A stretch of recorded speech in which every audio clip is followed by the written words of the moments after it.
Brother Lawrence's Practice of the Presence is the calmest book I know because it embodies the wisdom of the calmest person I never met, except through translation, which is as good as meeting a person in real life. Almost. That's why I put Brother Lawrence's writings first, Spiritual Maxims and 16 Letters. It's not always been the case. One reader mentioned to me already saying, "Thank you for putting the friar first." Sometimes the contributions of his good friend Joseph the priest are put first. My editor left it to me. I had to reflect and decide, practice the presence around it for weeks. Finally, I realized I started with his voice, his writings, when translating, to get to know him, see who is he. So I'll start the translation with him too, center him and his voice. This had the added benefit of decentering the eulogy, which traditionally came first. And while it made sense in 1692, had weighed down the project somewhat through the centuries. Brother Lawrence's voice is not one that would ordinarily be centered, not 330 years ago, and not today. His is the voice of the poor and the marginalized. I began reading Practice of the Presence the first pandemic summer in May 2020. The original French was available to me from the National Library of France. Thank you, Bibliothèque Nationale de France. What I found was a down-to-earth mystic, his wise and loving spirit, juicy calmness, and beyond binary mindset was somehow somewhat out of step with the translations beside me that leaned more into thisness or thatness. And I also found, manuscript-wise, a confusing mess at times. Manuscript-wise, the original Practice of the Presence is a complicated artifact. I won't go into details. And anyway, the bulk of it is solid gold. But some spots cause head-scratching, especially where busy editor Joseph of Beaufort was working with the text. These don't change the meaning of the original work, but they do make its translation more challenging for a conscientious soul. Add to that this: Brother Lawrence has been so uniquely loved over the centuries that the hundreds irresistibly drawn to translate him have inadvertently proliferated a veritable Titanic of versions, published traditionally, published via CreateSpace, and often published piecemealed into devotionals by those who loved the friar's calmness. And a number of translations over the years were also published using an 1897 Victorian-era public domain translation. Through much handing down over the centuries, the beloved friar's work has been changed, rather like happens in the telephone game, where a whisper of, "I love you. Do you like purple?" may end up after it goes around the circle of people as possibly, "Pick this or that. I hate eggplant." It's impossibly hard to describe the high traffic this tiny book has known because of love. It's like the Velveteen Rabbit. It all got me to thinking, though.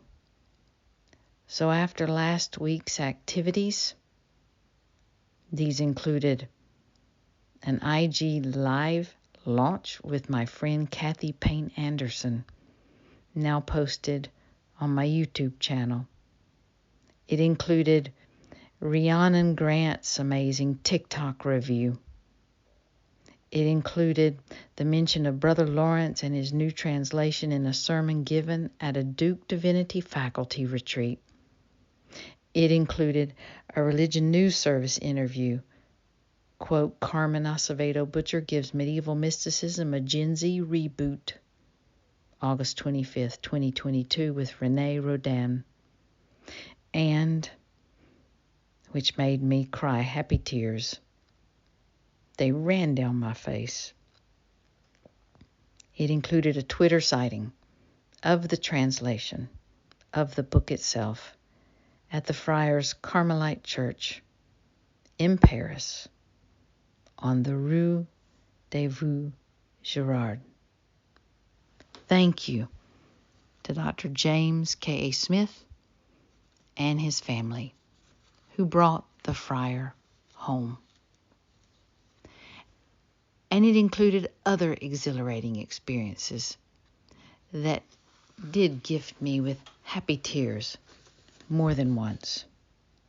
So, last night I sat down on the bed, good exhausted, and counted pages very meticulously in my translation. Why was I counting pages?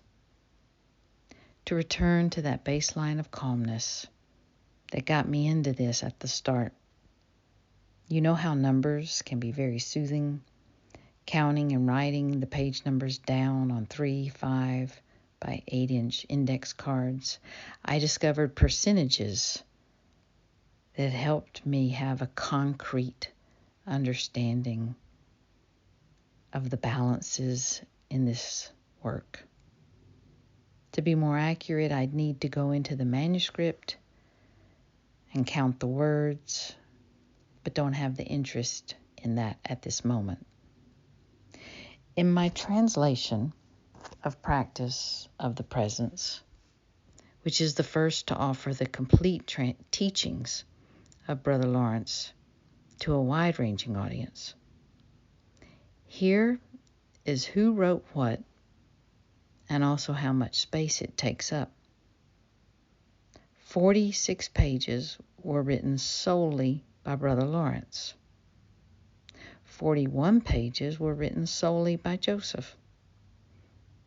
And then 18 pages were sort of written by both Brother Lawrence and Joseph, friar and priest.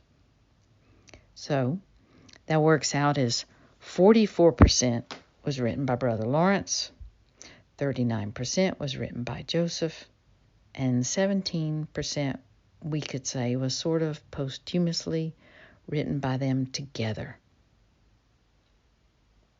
And this together, co-writing, so to speak, includes the conversations that Joseph took such careful notes on during visits with the friar. He always said he wrote them down right afterwards, and then he wrote them up later.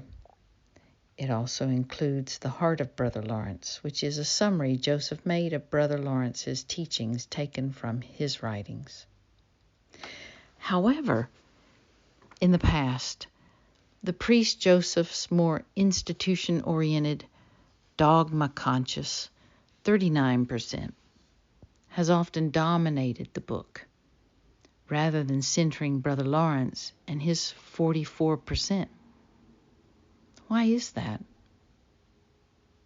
Possibly partly inertia, as that was how it first came out, though that was also about practicality, as we'll see. Also, not having access to the original books would have been a hurdle. It's so very helpful to be able to see the books and their physicality and how they look space-wise, what's where.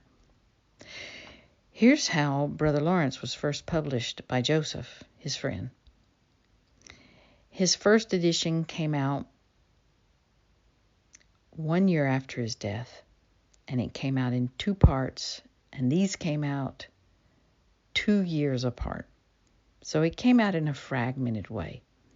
In 1692's first edition, part 1, we find first Joseph's note to the reader. It's very brief. Joseph's eulogy.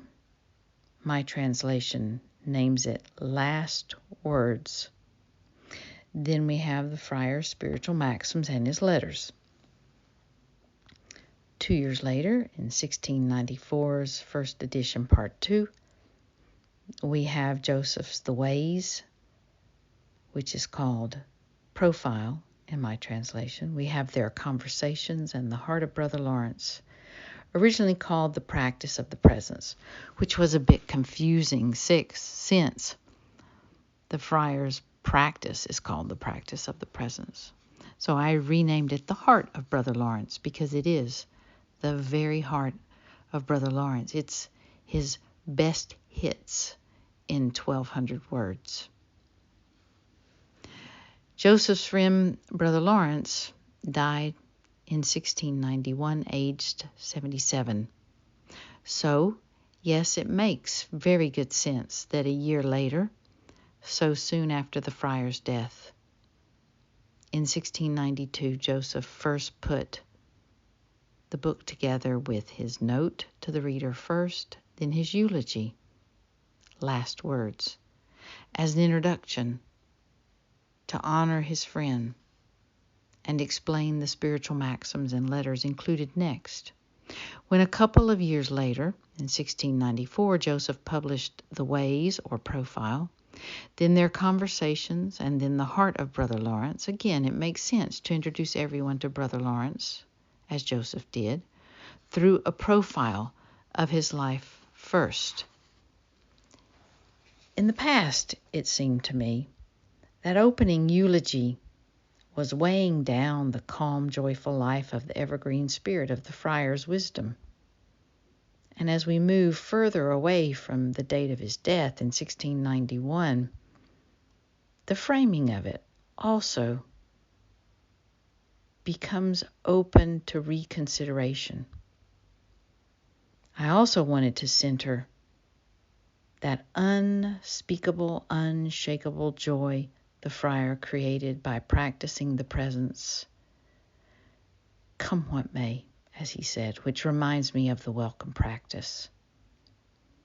And he said, by doing so, he had an abiding peace for 40 years. To try to get at the friar's life more, at its heart, at its core, often those publishing Brother Lawrence's teachings have in the past pulled out Joseph's works and kept and published only the friar's spiritual maxims and letters, and or their shared conversations, or some combination of these, sometimes without all 16 letters, calling that practice of the presence with no note to say that Joseph's works were omitted. But truly, practice of the presence wouldn't have existed without Joseph. Plus, his biographies of the friar and other editions contribute significantly to our understanding of Brother Lawrence, and are a frame I'm thankful to have. They are lovingly made. My translation is so drawn to the friar, who came from a very marginalized background in 17th century France, that it is also drawn to center him and his voice. Doing that also decenters his death, important as it is, to make room for centering his life, which embodied the practice of the presence and embodied love. While Joseph, as a bona fide clergyman, had to consider crossing T's and dotting I's, and could not take a step without remembering the volatile quietist controversy, the friar is simply with the presence, as he says, come what may.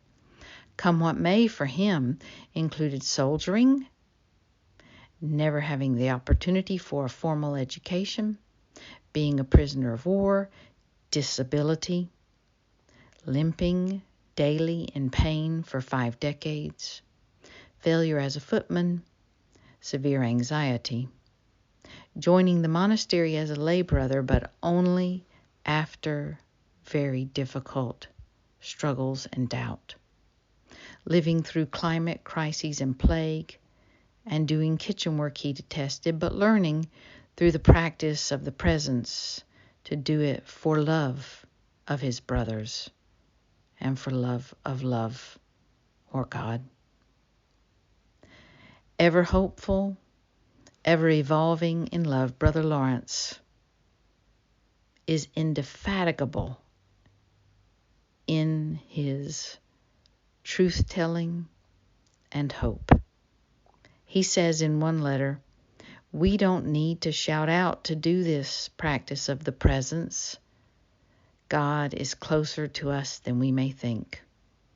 And if God doesn't work for you here as a word, you're invited to pick a word that does or do whatever else works best for you. Love is closer to us than we may think.